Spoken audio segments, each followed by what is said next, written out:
Article 370 రద్దు తర్వాత మోదీ ప్రభుత్వం చేస్తున్నటువంటి అభివృద్ధి, కాశ్మీర్లో అభివృద్ధితో పాటు ప్రజల యొక్క విశ్వాసాలకు అనుగుణంగా అక్కడ ఉన్నటువంటి అన్ని క్షేత్రాలను కూడా అభివృద్ధి చేస్తూ ఆ రకంగా ఇవాళ ఈ దేశం ముందుకు పోతూ ఉంటే పాకిస్తాన్ ఇవాళ భారతదేశాన్ని మరి అభివృద్ధిలో కానివ్వండి, ఆర్థికంగా కానీ ఎదుర్కోలేక మతపరమైనటువంటి విద్వేషాలు సృష్టించి ఆ రకంగా దొంగ దెబ్బ తీస్తున్నటువంటి పాకిస్తాన్ ప్రేరేపిత ఉగ్రవాదులు ఇక్కడ ప్రభుత్వము నిన్న నిజంగా అమాయక పర్యాటకులు లక్షల సంఖ్యలో ఇవాళ కాశ్మీర్ యొక్క ఆ సుందరమైన ప్రాంతాన్ని ఆస్వాదించడానికి కుటుంబాలు తరలి వెళ్తూ ఉంటే సహించలేకపోతున్నది పాకిస్తాన్.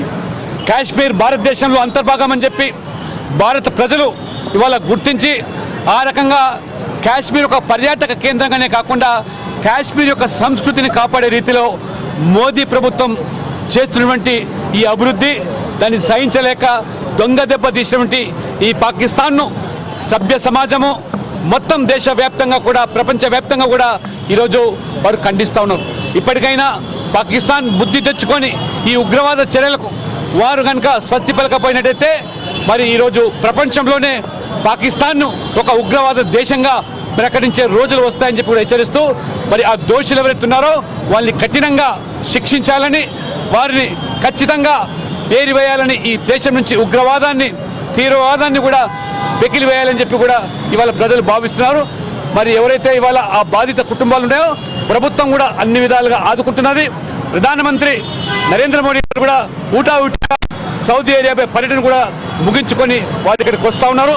అమిత్ షా గారు కేంద్ర హోంమంత్రి కూడా నిన్ననే వారు శ్రీనగర్కు వచ్చి ఆ యొక్క మరి ఆ సంఘటన పట్ల కూడా దిగ్భ్రాంతిని వ్యక్తం చేయకుండా అక్కడ ఉన్నటువంటి మరి అన్ని విధాలు కూడా ఆ ప్రజలకు విశ్వాసం కల్పించే రీతిలో మరి వారు చర్యలు తీసుకుంటూ ఉన్నారు. నిన్న నేను స్వయంగా శ్రీనగర్లో ఉన్నప్పుడు ఈ ఘాతుకం జరిగినప్పుడు ఆ పార్లమెంటు ఏదైతే ఈ పిఎస్సి కమిటీలో అందరూ కూడా ఆశ్చర్యచకితులైనారు.